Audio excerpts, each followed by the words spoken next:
안녕하세요. 날마다 기막힌 정화의 박준 목사입니다. 오늘도 새로운 하루가 시작이 되었습니다. 오늘도 주님의 은혜와 평강이 여러분들과 함께 하시기를 주님의 이름으로 기도합니다.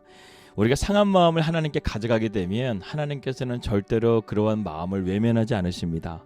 하나님께서는 그러한 마음을 우리가 가지고 있을 때 제일 먼저 우리가 깨닫게 해주시는 마음이 바로 십자가의 은혜를 깨닫는 마음입니다. 하나님이 우리를 얼마나 사랑하시는지를 하나님께서 그 십자가를 통해서 우리를 깨닫게 해주신다는 것이죠. 그러면서 우리는 하나님의 은혜를 발견하게 되고 그 은혜 안에 거하게 됩니다. 그런데 우리가 살다 보면요, 모든 삶의 관심이 우리에게서 멀어져 갈 때가 있습니다. 스스로 아무런 능력이 없는 것처럼 느껴질 때가 있다는 것이죠. 우리 안에서 무엇인가 빠져나가는 그런 불편한 현실을 맞이하게 됩니다. 이럴 때 우리는 제일 먼저 우리 자신에게 실망하게 되죠. 그리고 상대방에게 실망하게 됩니다. 그러면서 인간 전체에게 우리는 실망하게 되죠. 저는 이것을 이렇게 설명하고 싶습니다. 인생의 썰물이 빠져나갈 때가 있다는 것이죠. 마치 썰물이 빠져나가듯이 우리의 삶 속에서 무엇인가가 빠져나가는 현상인데 이러한 일들이 우리의 삶 가운데 일어나게 된다는 것입니다. 그러나 이것을 통해서 우리는 우리의 신앙을 진단해 볼 수 있고 점검해 볼 수 있다는 것이죠. 모든 것이 좋고 만사가 형통할 때는 우리의 신앙이 있는지 없는지를 모를 때가 많습니다. 그때의 모든 신앙적인 고백은 다 검증된 것이 아니라는 것이죠. 근데 진짜 신앙을 우리가 갖게 될 때는요, 이러한 고난을 통과하고 하나님의 테스트를 통과할 때 우리의 삶의 진정한 믿음이 무엇인지를 발견해낼 수 있다는 것입니다. 여러분, 진짜 신앙은요, 고난이 있을 때 진가를 발휘하게 되는 것입니다. 오늘 우리가 함께 살펴보게 될 바로 이 인물이야말로 이 고난 속에서도 신앙의 진가를 보여주는 아주 훌륭한 성경의 인물이라고 할 수 있습니다. 그 사람은 바로 사무엘입니다. 여러분, 우리가 성경에서 보게 되면요, 인생을 깨끗하게 정말 흠없이 살았다고 하는 사람이 딱 두 사람이 나옵니다. 그 사람은 첫 번째는 요셉이고 두 번째는 사무엘입니다. 여러분, 사무엘 같은 경우에는요, 자신의 인생을 통틀어서 한번 내 삶 가운데 흠이 있는지를 너희가 한번 말해보라고 할 정도로 정말로 자신의 삶 가운데서 철저하게 하나님의 믿는 믿음을 지키며 살아갔던 사람이었습니다. 오늘날에 우리가 대통령 선거라든가 또 장관이라든가 그런 것들을 임명하게 될 때 청문회를 하게 되죠. 우리가 보통 볼 때는 저 사람은 참 깨끗한 사람일 거야, 능력 있는 사람이야, 이렇게 보지만 이 청문회라든가 우리가 그러한 토론 같은 것들을 보게 되면 상대방의 약점을 끄집어내게 되는데 그 약점을 털어가지고 안 나오는 사람이 없다는 것이죠. 그런데 요셉이라든가 사무엘 같은 경우에는요, 성경에 기록된 인물임에도 불구하고 이제 탈탈 털어도요, 아무것도 나오지 않는 그런 깨끗하고 정직한 삶을 살았다는 것입니다. 그런데 오늘 우리가 함께 살펴보게 되는 사무엘상 8장의 말씀은요, 이제 사무엘이 인생의 이 마지막을 향해서 달려가고 있는 그러한 상황 가운데서 인생의 썰물과 같이 자신의 모든 것이 다 빠져나가는 것 같은 그런 어려움을 겪게 되는 것을 보게 됩니다. 1절에서 3절입니다. 사무엘의 늙음에 그의 아들들을 이스라엘의 사사로 삼으니 장자의 이름은 요엘이요 처자의 이름은 차자의 이름은 아비아라. 그들이 브엘세바에서 사사가 되니라. 그의 아들들이 자기 아버지 행위를 따르지 아니하고 이익을 따라 뇌물을 받고 판결을 굽게 하니라. 사무엘의 늙음을 통해서 이제 자신이 후계자를 자신의 아들들에게 물려주게 되었는데 그들의 행실이 이 아버지의 깨끗한 삶을 본받지 않고 죄악된 길로 걸어가게 된 것입니다. 그런 가운데서 이스라엘 백성들이 왕을 구하게 되는 빌미가 되게 된 것이죠. 사무엘의 입장에서 본다고 한다면 상당히 씁쓸하고 안타까운 일이라 할 수 있습니다. 이 구약시대의 사사의 의미는요, 이스라엘 백성들을 재판하는 것입니다. 그들의 이익을 잘 분별해서 잘못된 길로 가지 않도록 바로 잡아주는 것이 사사의 역할인데 그의 아들들이 이러한 것들을 잘못 행하고 있었다는 것이죠. 사무엘은 그야말로 아주 극심한 썰물 현상을 지금 겪고 있습니다. 마음이 힘들고 중심이 무너지는 상황 가운데 그는 있었다는 것이죠. 그런데 거기에 대해서 이스라엘 장로들이 모여서 사무엘의 아들의 악행을 이야기하면서 이스라엘 백성들에게 왕을 세워줄 것을 사무엘에게 요청하고 있다는 것입니다. 사무엘상 8장 4절에서 5절입니다. 이스라엘 모든 장로가 모여 라마에 있는 사무엘에게 나아가서 그에게 이르되 보소서, 당신은 늙고 당신의 아들들은 당신의 행위를 따르지 아니하니 모든 나라와 같이 우리에게 왕을 세워 우리를 다스리게 하소서 한지라.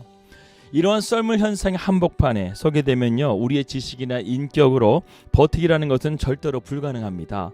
하나님께서 우리를 붙잡아 주셔야 돼요. 그래서 다윗이 시편 23편에서 내가 사망의 음침한 골짜기를 다닌다 할지라도 주께서 나와 함께 하시면 주의 지팡이와 막대기가 나를 안위하신다고 말씀했습니다. 이처럼 우리의 신앙에 이런 어려움의 공경에 처했을 때 하나님이 우리와 함께 하심을 통해서 우리는 믿음의 길을 걸어갈 수 있다는 것이죠. 사무엘은 참으로 힘든 상황 가운데 있었지만 그럼에도 불구하고 그가 버틸 수 있었던 신앙의 비결은요, 바로 기도였다는 것입니다. 그래서 사무엘상 8장 6절의 말씀 보게 되면 사무엘이 이렇게 기도합니다. 우리에게 왕을 주어 우리를 다스리게 하라 했을 때에 사무엘이 그것을 기뻐하지 아니하여 여호와께 기도하며, 이렇게 말씀하고 있어요. 당신은 늙었고 당신의 아들들은 합당하지 않으니까 우리에게 왕을 달라고 사무엘에게 요구하자 사무엘의 마음은 너무나 힘들었습니다. 그러나 그 문제를요, 사람에게 풀려고 하지 않았어요. 사무엘은 하나님 앞에 풀려고 했다는 것입니다. 사무엘도 분명히 사람인지라 이러한 말에 분노와 불편함을 느꼈을 것입니다. 그런데 그 다음은 달랐습니다. 그가 어떻게 했습니까? 여호와께 기도했다는 거예요. 여러분, 이것이 신앙입니다. 인간이 가지고 있는 감정을 초월하는 신앙의 세계는요, 어떠한 문제를 가지고 있다 할지라도 하나님 앞에 기도하며 나아가는 것입니다. 기도가 답이라는 거예요. 아무리 내 마음이 상하고 감정이 상한다 할지라도 기도로서 하나님 앞에 가지고 나아가는 것이야말로 진정한 신앙인의 모습이라는 것입니다. 여러분들은 어떻습니까? 어떤 문제가 있었을 때 그 문제를 내 감정적으로 풀어가려고 합니까? 아니면 즉각적으로 하나님 앞에 기도로서 나아갑니까? 기도로 나아가는 사람이야말로 진정한 믿음의 사람이라는 것이죠. 하나님은 이렇게 답답한 마음 가운데 기도하는 사무엘에게 바로 응답을 해주십니다. 7절에서 9절입니다. 여호와께서 사무엘에게 이르시되 백성이 내게 한 말을 다 들으라. 이는 그들이 너를 버림이 아니요 나를 버려 자기들의 왕이 되지 못하게 하려 함이니라. 내가 그들을 애굽에서 인도하여 낸 날부터 오늘까지 그들이 모든 행사로 나를 버리고 다른 신들을 섬김같이 내게도 그리하는도다.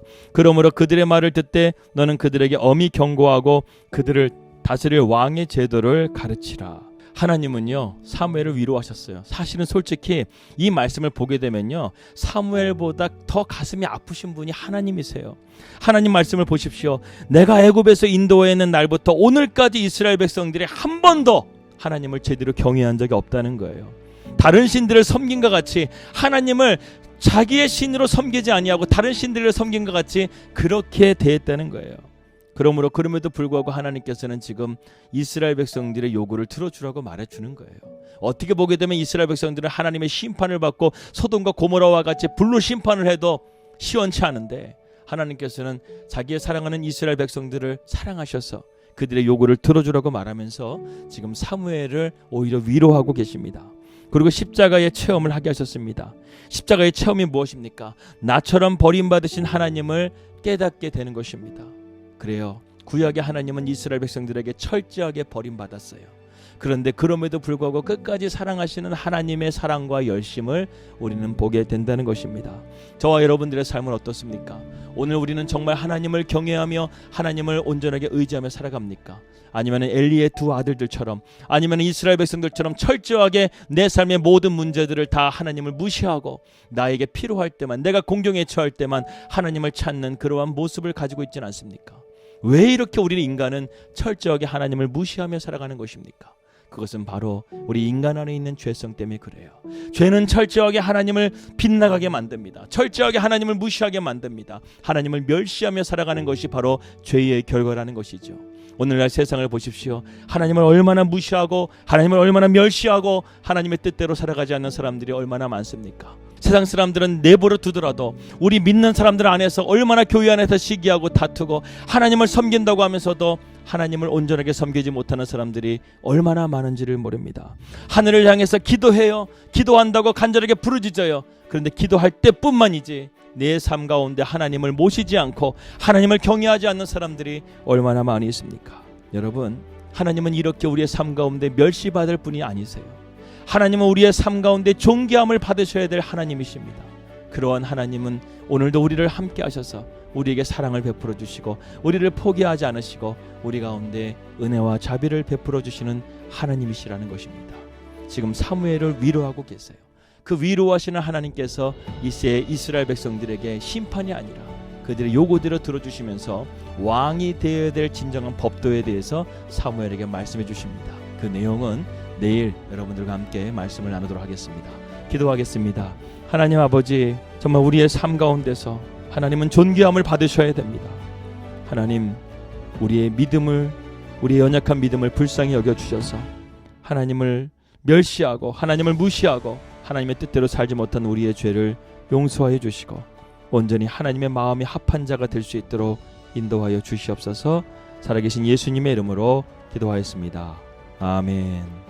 오늘도 평안한 하루 되시고요. 정말 하나님을 내 삶 가운데 주인으로 모시고 하나님을 경외하는 복된 삶이 되시기를 주 예수 그리스도의 이름으로 기도합니다. 평안한 하루 되시고요. 저는 내일 뵙도록 하겠습니다. 우리 믿음으로 승리합시다. 할렐루야.